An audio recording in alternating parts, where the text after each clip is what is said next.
What's up, everyone?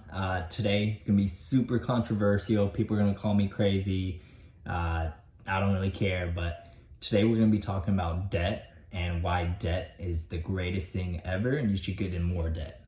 I don't know, crazy. Usually they tell you cut up the credit cards, stay out of debt, don't get in debt if you have to, pay it off as fast as you can, yada, yada, yada. I mean, you guys have heard it all. I know you have.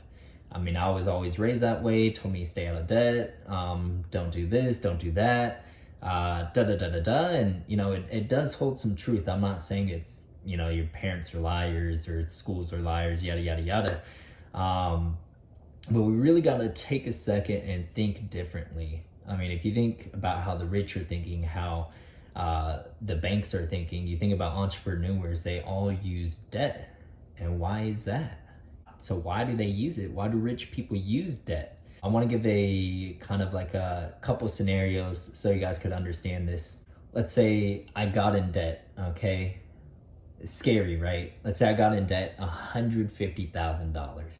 I just bought this house. So I used other people's money. I didn't use any of mine. I leveraged other people's money to get in debt for this $150,000 house. I normally pay $500 in rent. Let's say this is a 3-bedroom house. Let's say I rent out those 2 bedrooms, $600 each. It covers my mortgage payment. I'm thus saving $500 monthly cash flow that I would otherwise be putting towards rent. So you can see in that instance how debt helped me save $500 a month that would otherwise be going towards rent. Same exact thing. I could rent the house out. Let's say I had that 3-bedroom. Let's say I didn't want to live in it. Let's say I had 3 people in there and it rented out for $1,500. My mortgage was only $1,000. In that case, I'm cash flowing $500 every single month. So you can see how debt can generate cash flow. Another way is, let's say I had credit card debt of $5,000. Say I had $5,000 in debt, credit card debt. 15% interest, I'm paying it every single month. That is ridiculous. Now, let's say what I can do is I take out a HELOC loan, home equity line of credit, at 5% instead of the 15%. If I could pay this $5,000 at 5% instead of 15%, that means I'm saving 10% cash flow. Does that make sense? 10% interest that would otherwise be going towards the credit card companies. Now, hopefully you guys can see, how debt could be a good thing now. And I kind of want to talk about the key distinctions between good debt and bad debt, because there is a difference. So there's a quote that I love about debt. You should use debt to conserve, not consume. Probably wondering, what does that mean? Well, when I think of conserve, I think of something that's going to last, something that's going to appreciate, something that's going to be there. Versus when I think of consuming, I think of something that's kind of quick, short-lived. It depreciates. It doesn't really last me that long, or doesn't provide value for that much time. The key distinction, good debt, it's tax deductible.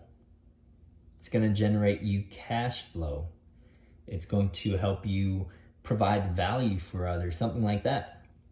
Bad debt, it depreciates. It's non-deductible, usually high interest rates. So when I'm talking about good debt, I'm thinking of mortgages, I'm thinking of HELOCs, home equity line of credits, I'm thinking business loans, student loans, and stuff like this. Now you're wondering, why am I saying this? Now you think about it, a mortgage, we just talked about it, that could save me monthly cash flow, that could generate monthly cash flow. You think about a home equity line of credit. I'm probably wondering, why or how could that be a good thing? That's debt. Why would I want that? Now, let's say I had credit card debt. Let's say I was paying 15% on that credit card debt.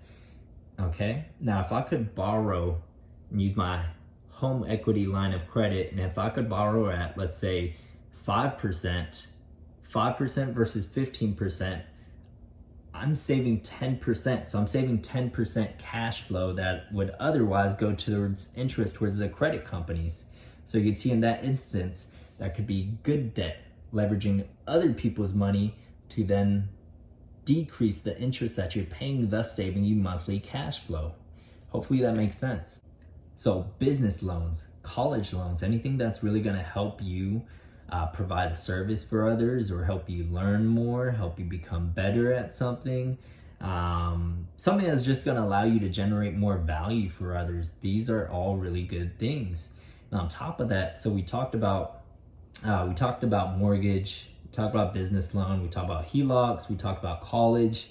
Now, all these are really good things because you are creating value for others. You may be able to generate monthly cash flow, you may be able to pay off a higher interest thing, thus saving you interest that you would otherwise spend. So it's saving you cash flow. So you can see all of these things are consuming. They're helping you either build value for others, generate cash flow, or 3, pay less interest, thus generating more cash flow.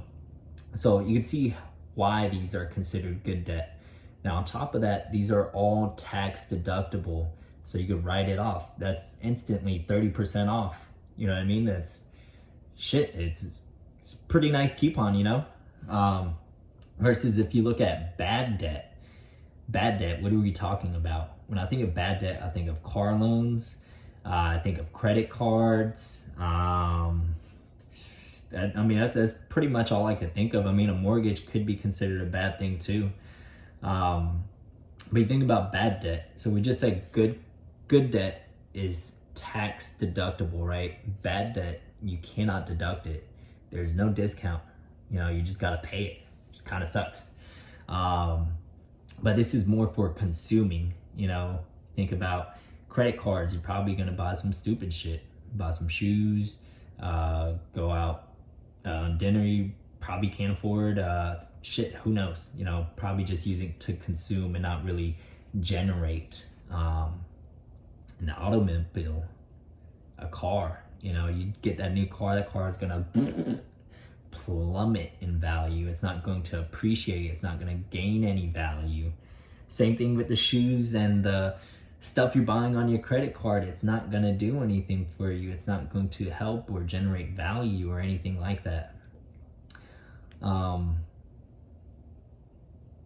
So we talked about good debt, we talked about bad debt. Hopefully you could see how debt is a beautiful thing and you guys should leverage other people's money, because that's how other people get rich. Why not us? So use other people's money. Hopefully this kind of cleared up some things, maybe open up your mind a little bit. Debt is a beautiful thing.